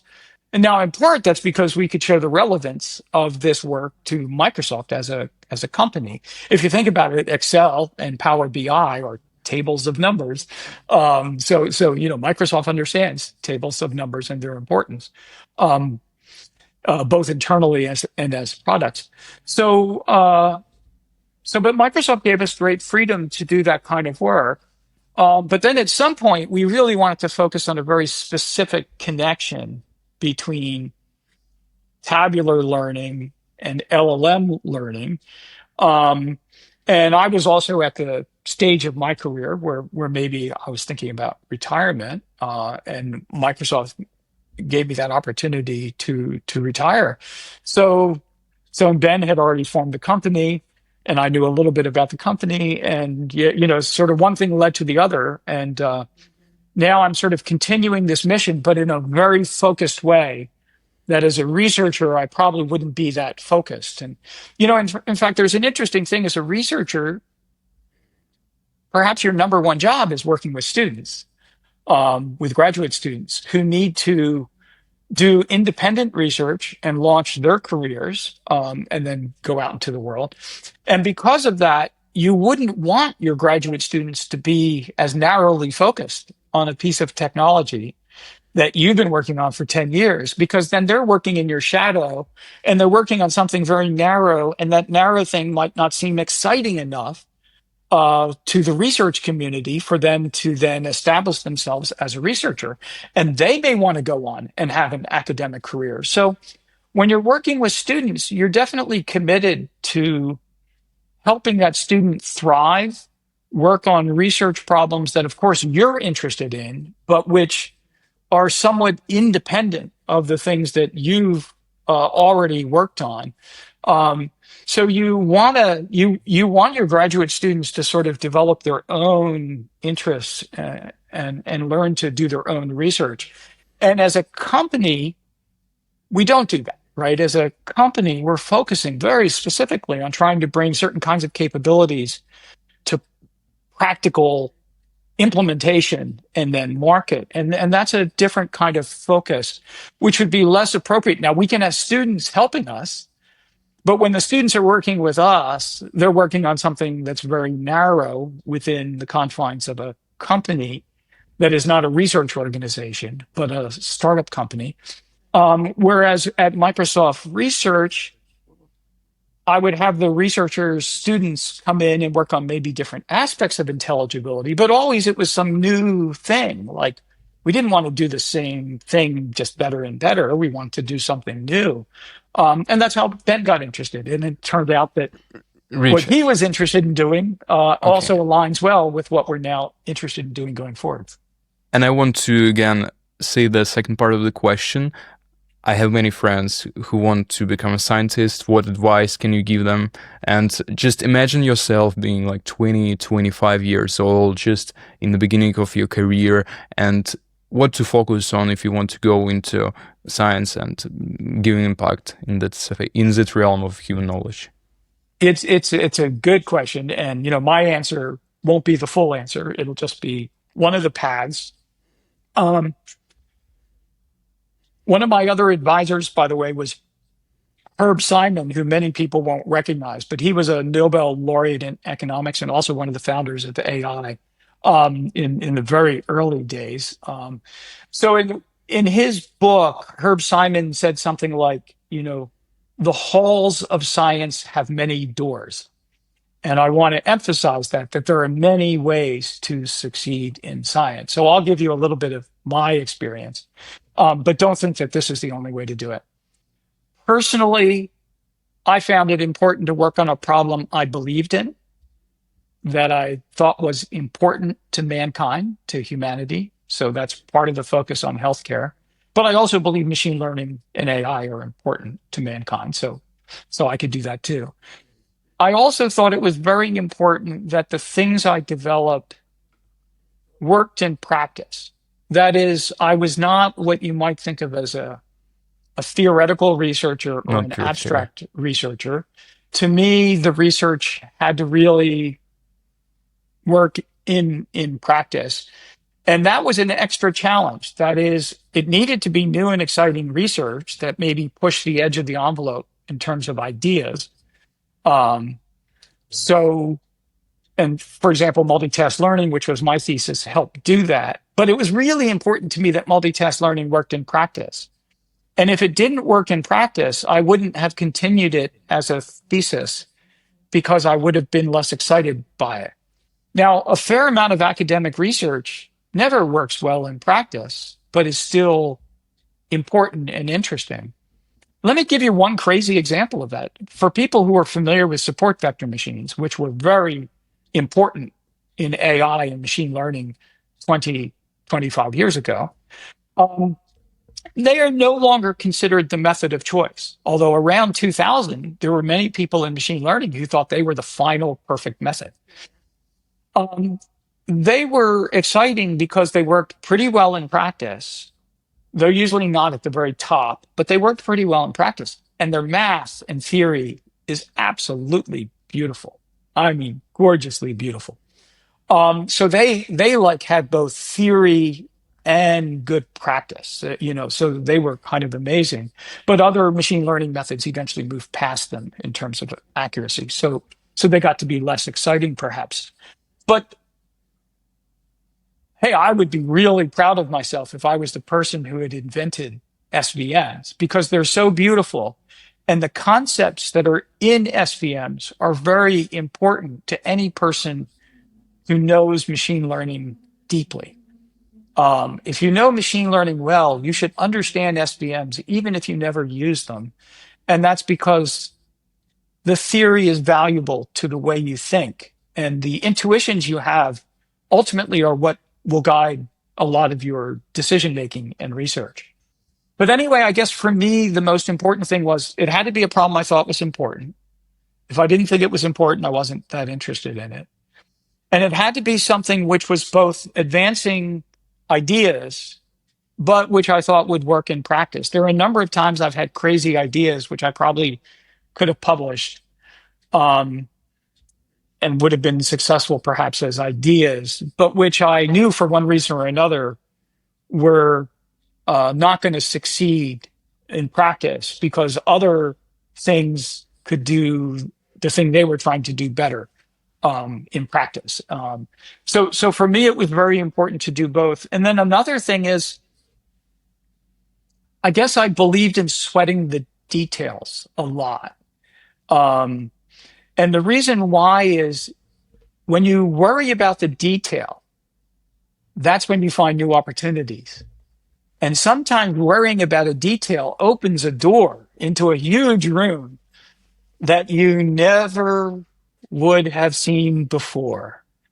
So early on in multitask learning, which was done with neural net, I was worried about what size neural net generalizes well. And there are reasons if you're into multitask learning, why that issue was very important. And back in the early 90s, we all believed that small neural nets were the most accurate. Everyone, including Jeff Hinton, who is, if anyone is the father of deep learning, it's Jeff Hinton. But even Jeff believed in the early days that small neural nets were important for accurate generalization. And in the process of being worried about this, I did some experiments before proposing this as a thesis topic. And those experiments suggested that actually, if you allowed the neural net to get bigger, it often worked better. And that was a very important finding at the time, which not only enabled my own work, but also eventually, the community came to understand that a large number of parameters, excess parameters, was not necessarily a bad thing in a neural net model. Now Jeff gets the main credit for that when they came up with deep learning in around 2008. But yeah, so sometimes worrying about a detail, and that was a detail, like man, it was just like, oh, I'll do some experiments for a couple of weeks and check this detail. And for me, that opened an entire door that I just never imagined. So worrying about the detail can be valuable. It takes time. It not only makes you more of an expert, but it also creates opportunities that you wouldn't imagine. Like if you knew all the detail, well, you wouldn't need to do it. And the odds are, even if you think you know the detail, you don't know how to do it. I guess one summary of that kind of work is there's nothing more dangerous in life and in science than a false assumption. Because a false assumption means there are many things that you believe to be true, and therefore there are avenues you will not explore because you believe this, because of this assumption that they don't make sense. And the false assumption we all believed in the early 90s was that the smaller the neural net, the better it generalized. And, that's obviously not true, right? As our LLMs hit 1 trillion parameters, we obviously don't believe small is a critical part of the puzzle anymore. So it's very important to distinguish between things that you're absolutely confident are true and things which everybody just thinks are true. But boy, it'd be good to run a quick experiment to verify that they're true. Anyway, that's been my path to success. And I've liked bouncing back and forth between real problems and abstract new ideas and real problems. And I find they feed each other. The more I work on a real problem, I discover new research topics that I can then abstract and do more abstract work on. And then that abstract work creates new capabilities, so I can now tackle a new real problem. And then that new real problem, like no real problem is solved 100%. That always creates new opportunities to do research. So that's been my kind of focus. And I think there are others, for example, Jan LeCun and Jeff Hinton, who would agree that this sort of interplay between working on real things and then working on abstract ideas can be very valuable in the long run. Um, Now, if you're a mathematician, a theoretician, your way of approaching things could be completely different. And that's also completely fine. I love your way of describing it, and I know that many people, many young people, will find your advice extremely valuable. And it reminded me of this diagram I saw somewhere: when you have things that you love, things that you can, and things that bring money, and you need to strike right in the middle. Your speech reminded me of that. And if you allow, let's proceed to the main topic of this podcast: tomorrow's Sure. medicine. I want to Yeah. just clear out the previous discussion. No interpretable machine learning, no ML, no intelligible, just pure healthcare system as it is right now. How do you see it changing, let's say, in the following 10 years?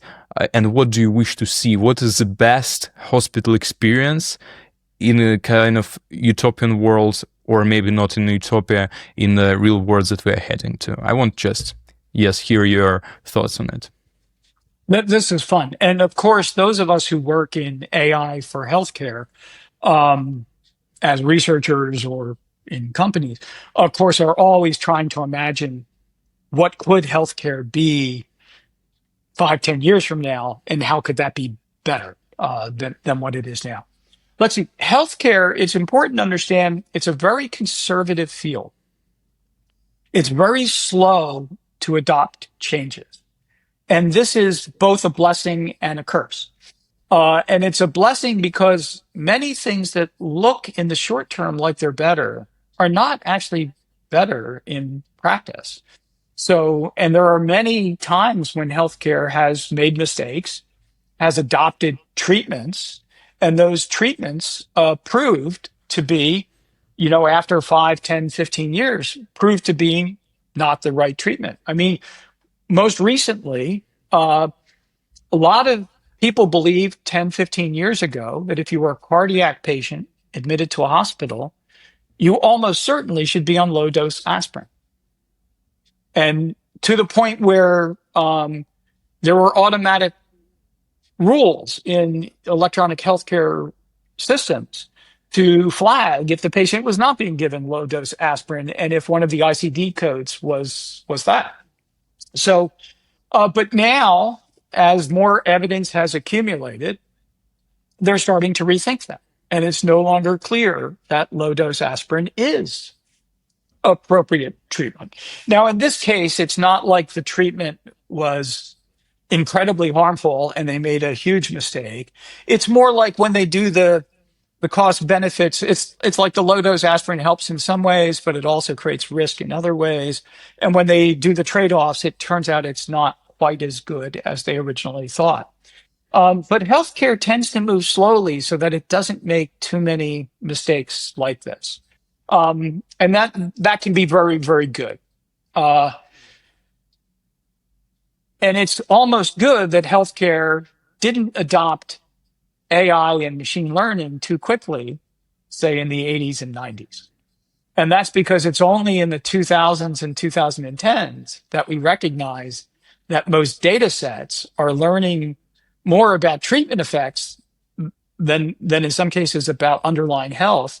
And that can be very dangerous if your model is predicting a patient is low risk because of a treatment you could have given them. But because you predict they're low risk, you don't give them that treatment. Therefore, they're not actually low risk because they're not getting the treatment because the model predicted they were low risk in the first place. So now they're high risk. That's a terrible feedback loop. And it turns out this is a very important issue going forward in AI and machine learning in healthcare. So healthcare has been slow to adopt things. They're very suspicious of new technology, um, and almost always slow to adopt. And the randomized clinical trial historically has been the gold standard. Like, we're not really going to believe it until there are a couple randomized clinical trials, possibly in multiple countries with different patient populations, that all kind of suggest the same thing is true. Then maybe we're going to go ahead and do it. Okay. Healthcare is huge, though, and we are collecting ever better and better data, including now we're collecting genomic data. We can now do entire body scans of patients. Things like MRIs are not actually high risk to patients. They might be expensive, but they're not high risk. Unlike a CAT scan or an X-ray, which actually, gives you a dose of radiation, MRIs are believed to be completely safe. So we now have new kinds of information. So that includes genomic kind of information. We have all sorts of new kinds of blood tests that are created by our ability to work with genes. So we can create new tests faster just because we have a better understanding of biology and chemistry. And then we have new modalities, like MRIs, which are just relatively safe. And now we have like everyday tracking, like your smartwatch can know things perhaps about your pulse, your sleep, sleep apnea, blood pressure. We know things if we want, like how reliably are you typing? Like when people are walking, we can measure tremor in gait. There's all sorts of information suddenly exploding that was not visible, possible 30 years ago. 30 years ago, we were in the dark days of healthcare where we had many fewer tests and modalities. Now we are in this, we are drowning in data, and the future means that's just going to be even more. And now we need, so think about COVID. So COVID happened. Why did COVID happen at a world scale? It happened because of travel. It was so easy for people to fly around the world. When's the last time we had a supermassive world pandemic? Well, it was at the end of a world war. And that's because a huge number of people were traveling around the world because of the end of the war. And now COVID happened worldwide because of travel. This is going to be the future of infectious diseases, respiratory infectious diseases at least. And in the early days of COVID, New York City was ground zero in the United States for COVID. It's where the first high density population of COVID patients occurred. They were desperate for help because nobody understood COVID and how it was different or the same as other respiratory illnesses. And we fortunately had the explainable boosting machines working. And we went to a hospital in New York City and said, we have this new technique. I don't know if you're interested in looking at it, but we might be able to help you. They were only supposed to meet with us for a half an hour. They met with us for 2 hours. The next day, they met with us for 6 hours. And in the night between those two meetings, they downloaded our open source software and ran it on their own data. And then they got our help interpreting the results Friday. And then we spent all day Saturday, again, interpreting the results. And they were using this new technique, by the way, which is invented by statisticians and then improved by machine learning researchers, right? So statisticians are the ones. Tim Shirani and Trevor Hasty, these are just brilliant people. They've really invented GANs, a beautiful, beautiful thing. And all we've done is sort of improve them by using modern machine learning techniques, most of which we didn't invent. We combine these things. We had the ability to combine these things in a way that made it better. And then in the COVID days, the hospitals saw the value of this right away because it was able to show the ways in which COVID was like respiratory illnesses and then the ways in which it was surprisingly different. And they were able to confirm some of their own findings that they were starting to believe themselves from looking at patients and doing statistical analysis. But this automatic statistician sort of did it overnight. Now, back then, we didn't have LLMs to help us.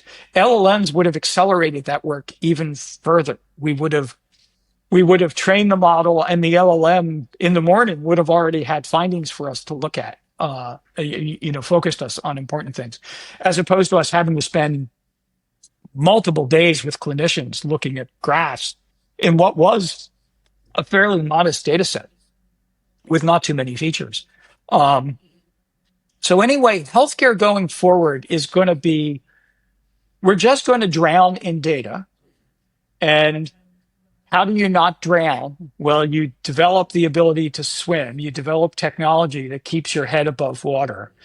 And there's no doubt that AI, machine learning, modern statistics, and LLMs, which I guess are part of AI, are all part of the puzzle. And they may be useful for different parts of the puzzle. And it's critical in the short term, foreseeable future, that might mean 5 to 25 years, that these things, as much as possible, are assistants, that they're providing a second opinion, that they're providing a safety net, that they're helping to explain something when a clinician has a question. In the short term, we do not believe that these things are reliable enough, trustworthy enough, to be honest, accurate enough, in fact, correct enough, right? Their accuracy is surprisingly high, but their correctness is not always high. We don't believe these things are correct enough that they should be flying the plane by themselves. They shouldn't be in the driver's seat all by themselves. There should be human clinicians absolutely in the driver's seat. And these things should be there to amplify the power of the human clinicians, to reduce errors. Humans aren't perfect. Humans either have or haven't had caffeine in a while. They didn't have their coffee yet they're seeing a patient. They've been on call for 36 hours. Are they just as accurate at all times during a 36-hour call, as they might have been at the beginning when they were fresh? No, humans have problems that AIs don't have. The AIs are sort of consistent, every time of day, and they don't need coffee. So I think we should, as much as possible, be using these new data-driven AI capabilities to assist clinicians to make the entire system both more correct. More correct ultimately means more accurate. Like accuracy doesn't imply correctness, but correctness implies accuracy, right? Yeah, at least the maximum accuracy you can achieve given correctness. And you always want to be correct. 100% accuracy scares me. It's like, what's wrong with that model? But if the clinician says, oh, that model's correct, I trust it. So you want to be correct. You want to make as efficacious decisions as possible. You want to make them as early as possible. You want to reduce cost as much as possible. And that's because affordable healthcare gives us more opportunity to spend in other things that we don't know how to make affordable yet, right? So we can shift cost from something that's now easier, more affordable and easier to get right. We can now shift that cost to something else that's still important and not so easy to solve yet. So I think ultimately AI, machine learning, which basically means data, these huge new data modalities that are coming online, I think all of this is the future of healthcare for the next 25 years. Hey, 100 years from now, maybe an AI system will be the only doctor you have to see. I don't want to predict 100 years from now. But in the short term, it's clear it has to be a combination of human expertise, clinically trained people, and data-driven AI systems. And that's clearly the best way to do it in the short term. I will say no more or no less than you made me huge proponent of this explainable and intelligible ML models in healthcare. I was just fascinated by the recent 10 minutes and your outline of the vision how to put these technologies to work. I think it's a great point to conclude our episode. With all my heart, thank you, Rich, for providing us with the best information, with the cutting edge information we can get. So thank you. Thank you very much, Arseny. This was a lot of fun. And if people have questions, they should definitely reach out to you. And if necessary, reach out to me. That's perfectly fine. It's a very important mission going forward. And, it's going to take tens of thousands of us to do it. It's not something any one or two of us can do. And I think your podcast is an important tool in helping us make progress. Thank you. Everyone, a message for you also. Subscribe to my channel. Follow Tomorrow's Medicine, Apple Podcasts, Spotify, YouTube, everywhere. And the best thing you can do is to share this episode and support me on Patreon. That's it for today. Thank you, guys. Bye. Thank you, everyone. Bye.